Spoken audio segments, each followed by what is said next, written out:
ہمارے معاشرے میں نا تیزی سے نفرت کا فروغ ہوا ہے. پتہ اسلام نے غیبت سے کیوں منع کیا ہے؟ غیبت کا معنی یہ نہیں ہے کہ کسی بندے میں کوئی عیب نہیں پایا جاتا تھا تو آپ نے وہ بیان کر دیا. یہ غیبت نہیں، یہ تو بہتان ہے. کسی میں کوئی عیب نہ پایا جائے تو وہ بیان کرنا وہ غیبت نہیں، وہ تو بہتان ہے.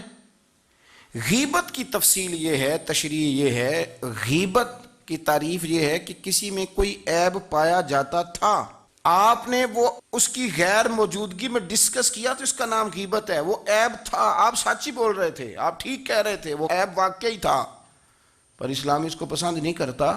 اسلام کہتا ہے کہ اگر تو سمجھتا تھا یہ عیب ہے تو جا کے اس کی تبلیغ کر، اس کو بتا، اس کو کہہ میاں یہ غلطی چھوڑ دے، تو نے ڈسکس کیوں کیا؟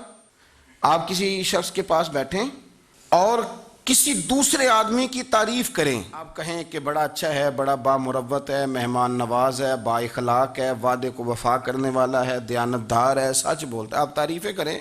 آپ کسی کے سامنے تعریف کریں گے نا تو بندہ کہے گا یار کسی دن ملاقات تو کرا، اور جب وہ ملے گا تو اس کی آنکھوں کے اندر ایک خاص کشش ہوگی، پیار ہوگا، ملنے کو جی چاہے گا، ایک خاص راحت ہوگی. یہ کب ہوگا؟ جب آپ نے کسی کی تعریف کر دی. لیکن اگر آپ کسی کی غیبت کریں گے، کسی کے بارے میں کہیں گے بڑا غلط ہے جی، لوٹ لیتا ہے جی، چور ہے جی، فاسق ہے جی، تو بندہ اگر کبھی مل بھی گیا تو اس سے سلام لینے کو دل. ہم نے پتہ کیا کیا، تیزی سے فروغ پایا ہے ہمارے ہاں نفرت کا ماحول. آپ کھول لیں، کوئی یوٹیوب کھول لیں، کوئی ایسا چینل کھول لیں، بس لڑائی ہے، فلانا فلانے سے لڑ رہا ہے، فلانا. مذہبی لوگوں کی میں منت کرتا ہوں کہ خدا را دین کو اس طرح کا ماحول تو نہ آپ دیں کہ لوگ کہیں کہ ان میں کوئی شے طے ہی نہیں، فلانا فلانے کا جواب دے رہا ہے، فلانا فلانے کا، اور بازاری زبان استعمال کی جا رہی ہے. اور ٹھیک ہے، مسلمات جو طے تھے لوگوں نے تو ان کو بھی چھیڑنا شروع کر دیا، اور تضحیق کی جاتی ہے، لفظ اس طرح کے اختیار کیے جاتے ہیں جو ویسے ہی وزادار آدمی بولنا پسند نہیں کرتے. کیا آپ اپنی شکل دکھا رہے ہیں کفر کو کہ یہاں نفرت ہی نفرت ہے، اور وہ باتیں جن کو بالکل چھیڑنا نہیں چاہیے تھا ان پر بھی آپ کلام کرتے ہیں. آپ نے کوئی چیز نہیں چھوڑی، اس پر آپ نے بحث نہ کی ہو، الجھایا نہ ہو، میلہ لگا دیا، اللہ جانے کوئی کیا بول رہا ہے. دعوت دین کون دے گا؟ پیغام حق کون سنائے گا؟ فلانا فلانے کا جواب دے رہا ہے، اور پھر وہ دوسرے کا جواب دے رہا ہے، تیسرا تیسرے پہ تبصرہ کر رہا ہے، چوتھا پانچویں پہ تبصرہ کر رہا ہے. یہ کب تک بات ایسے چلے گی؟ یہی حال سیاسی لوگوں کا ہے. میرے ملک کا جو نوجوان اب بڑا ہو رہا ہے نا، میں بڑی ذمہ داری سے بتا رہا ہوں، وہ جیسے ہی بڑا ہوتا ہے تو وہ سمجھتا ہے میں ڈاکوؤں کے ملک میں پیدا ہوا ہوں، وہ سمجھتا ہے یہ شاید چوروں کی دھرتی ہے، وہ سمجھتا ہے شاید یہاں سب دھوکے باز ہیں. ہم اس طرح سے نچوڑ کے لوگوں کے دلوں میں نفرت بھری ہے، نچوڑ کے، کہ لوگ سمجھنے لگے ہیں اس ملک میں تو کوئی بندہ دیانتدار ہے ہی نہیں، کوئی بندہ اچھا ہے ہی نہیں، کوئی بندہ نیک ہے ہی نہیں. مذاق اڑ. ایک صاحب میرے پاس آئے ہوئے تھے، کہنے لگے پیر صاحب 11 سال ہو گئے پولیس کی نوکری کرتا ہوں، 1 روپیہ رشوت نہیں لی.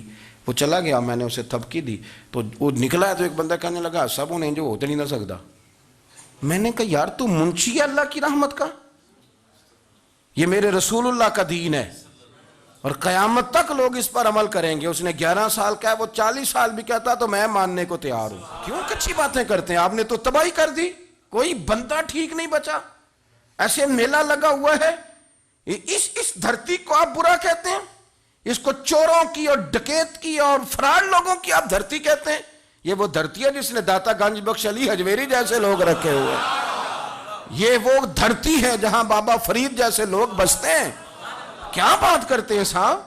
یہ اتنے بزرگ ترین لوگ یہاں بستے ہیں اور آپ کیا بات کرتے ہیں؟ دیکھیں، میں بالکل ہی غیر سیاسی اور غیر جانبدار رہتا ہوں ملکی معاملات میں، لیکن جس شخص نے پاکستان کو ایٹمی قوت بنانے کے لیے، اب تو بڑی عمارت ہو گئی ہے، غربت میں جس بندے نے کام شروع کیا تھا کہ ایٹمی طاقت بن جائے، اس نے کوئی کام کیا کہ نہیں کیا؟